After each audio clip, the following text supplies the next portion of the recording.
Hi guys, as you can tell by the title of this video, today we're going to be talking about college applications, essays, a little bit of scholarship, but just basically a lot. If you don't know me, my name is Naomi. I'm going to be a freshman at Texas A&M in the fall, and I did just want to preface this video by saying that I am no expert at all on this stuff. This is all completely based off my experience. I've had a lot of people ask me questions, and I just felt like it would probably be easier for a lot of people if I could just put all the answers in one place, so anytime you need them, you got them. I also just wanted to say that I know firsthand that college applications and scholarships and financial aid and all that, I know how stressful it is. I want to say that you will get through it, and when you get your acceptance letters in, it's all worth it. What we're gonna start off now is first figuring out what colleges you want to go to. You want to go in-state or out-of-state, that's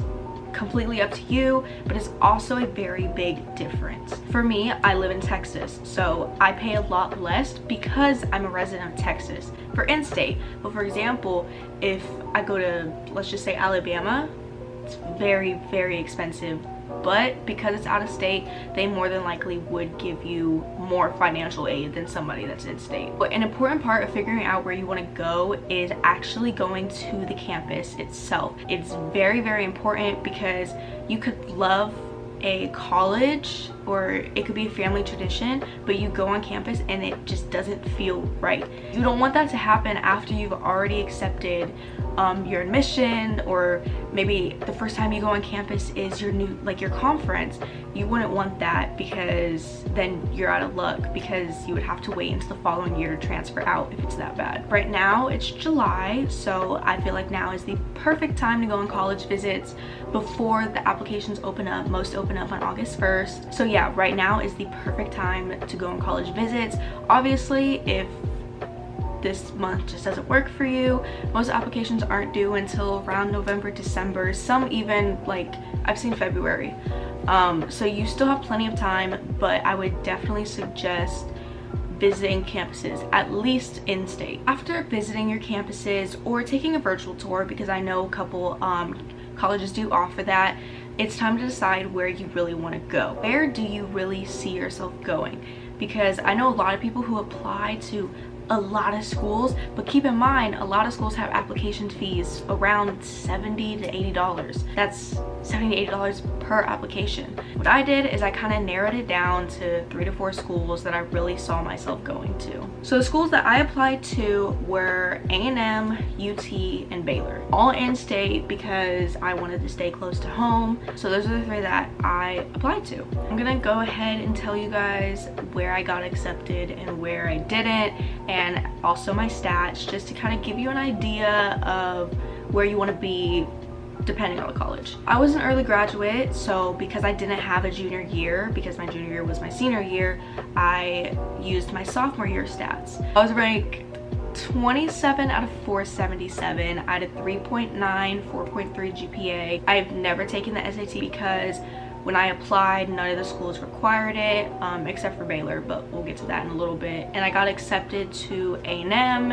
and UT. Now, keep in mind that for Texas schools, it is a law that if you are in the top 10%, you are automatically admitted. And then for Baylor, what ended up happening is they still wanted my SAT score. I emailed them and they were willing to make an exception for me, so I didn't have to submit it. But by the time that had happened, I had already got accepted to A&M, so I went ahead and accepted the admission, and I just didn't go through with the application process for Baylor. Now UT, I did get in top 10%, but I decided not to go because it just wasn't a good fit for me.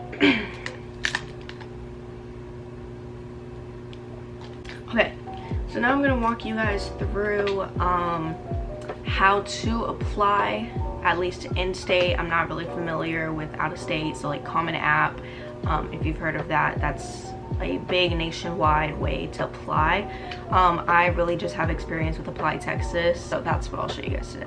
Okay, so this is my desktop and I love it so much. It's literally so adorable, and it makes it look so clean. I'm gonna go ahead and link where I got it below, but we're gonna go ahead and go to Safari. So the first thing that I'll show you is how to find where to apply. So every college is different. Like some accept Common App, they accept Apply Texas. It all just depends. So it's a quick Google search. Just look up something like Texas A&M admissions 2022. Go to freshmen, because that's what we are, and this is all the instructions that you need. So if you go to admission application, you can choose Apply Texas or the Coalition. I did Apply Texas. I have no idea what the Coalition is, to be honest. It'll tell you what documents you need. It'll tell you when to apply. So fall 2022, August 1st through December 1st, and then just a bunch of other information. So let's go ahead and click Apply Texas. So we'll go ahead and just sign in. So these are all the places that I applied to. So let's say that we want to start a new application. To start a new application, you would click Start a New Blank Application. Then you would do four-year university undergraduate, unless you're going to community college. If you're going to community college, then you would do the 2-year college. So anywhere like Lone Star, Blinn, but let's just say that you want to apply, let's just do A&M. So you would click that. Target university, it would be down here, Texas A&M University. Freshman US, because you know we live in the US, we're not international. You would click continue, and see it's not open right now. So when it's August 1st, it'll open up, and that's when you would have, or you would answer all of your questions. That's as far as that you can go with it. It's pretty self-explanatory. It's not very difficult. So we'll go into essays now. Okay, so I'm in the middle of editing, and I just thought about this, but I've had a couple people ask me this question. If you're in high school and you're an athlete, you play a sport, and you know you want to play in college and you're expecting an offer your senior year, whatever the case might be, still apply to other colleges. Always have a safety net, always have a plan B, because you never know. The worst could happen, and you know your scholarship gets taken away, and then you're left with nothing. So just apply. Like, it's better safe than sorry, trust me. One misconception that I've already seen is that people don't really understand the college essay, and they think it's just like, oh, you just write an essay. But every college needs its own essay.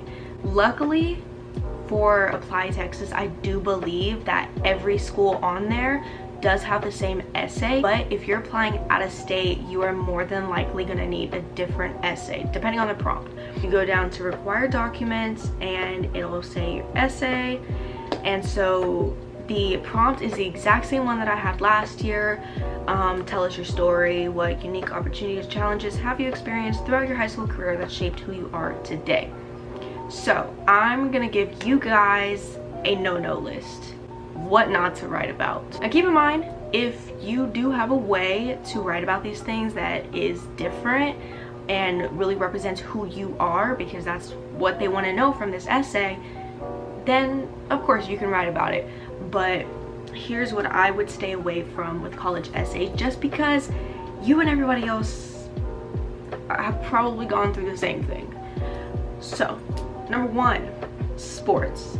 Don't write about sports. A lot of athletes from high school are applying to colleges too. So saying something like, oh, I had a season-ending injury or something like that, a lot of people could relate to that experience. The whole point of this essay is to showcase you and how unique you are. That's why it says unique opportunities or challenges. 2, moving. A lot of people move. Tons of people move.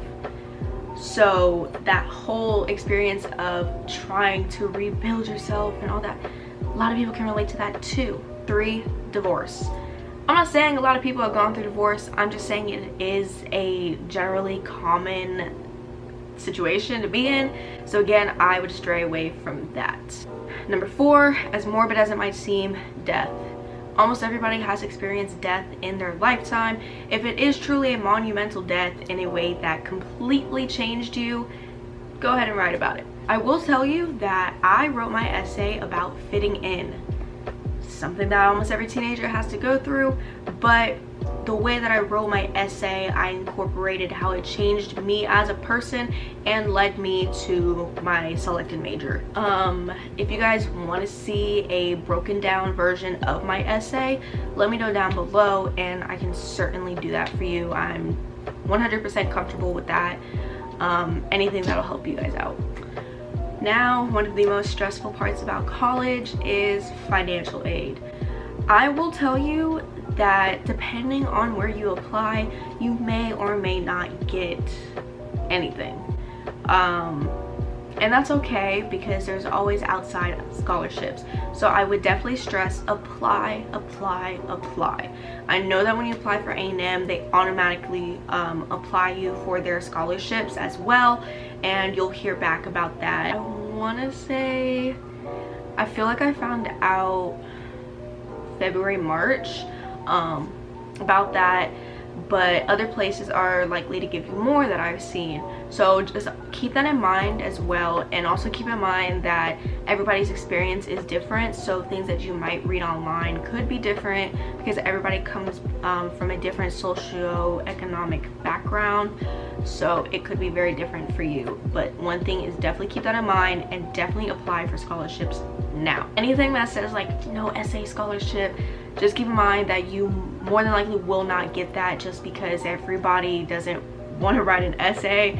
So a lot of people are applying. Like I said, keep that in mind, and as well as look at scholarships that are specific for your major.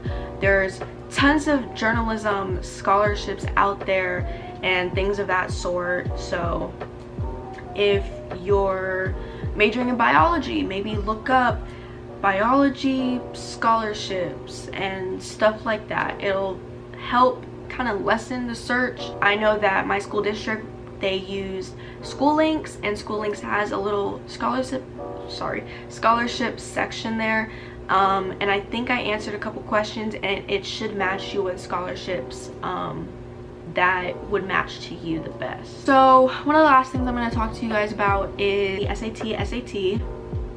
Did I say SAT twice? The SAT, ACT.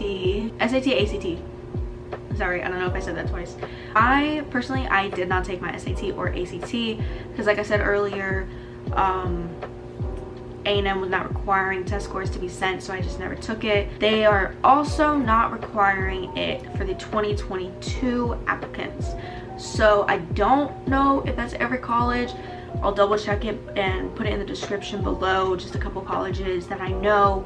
If you feel that your score is bad and you're not able to retake it, it's fine, you don't have to submit it. It does say on the website that anybody that does provide them or doesn't provide them, it won't provide, or it's not going to give a disadvantage or an advantage to anybody. It's ultimately your choice and what you want to do. Another thing that I really want to stress is that your score does not define you. If you've taken your SAT four or five times and you just can't get that score that you want, that's okay. Grades don't define you. The test score does not define you. You are an amazing student regardless. Don't let it stress you out as much as a lot of people say that it should. So this was a really long video, and I really hope that it did help you in a sense. As always, if you guys have any more questions, you can leave those comments down below and I will answer them as soon as I can.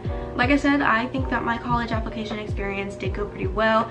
I got accepted everywhere, or almost everywhere, that I applied to. It wasn't stressful as it could have been because I was pretty prepared, and I hope by watching this that it kind of lifts some of that weight off your shoulders so that you're not as stressed and you feel a little bit more prepared. But as always, if you guys like this video, please give it a thumbs up. Subscribe. I'm going to be a lot more active on this channel. But I just want to say I appreciate you guys for watching. I really hope it helped you out. I know it's been a while since I made a video, but like I said, I'm going to be a lot more active on this channel, so be on the lookout for some fun videos, new videos, and yeah, thanks for watching.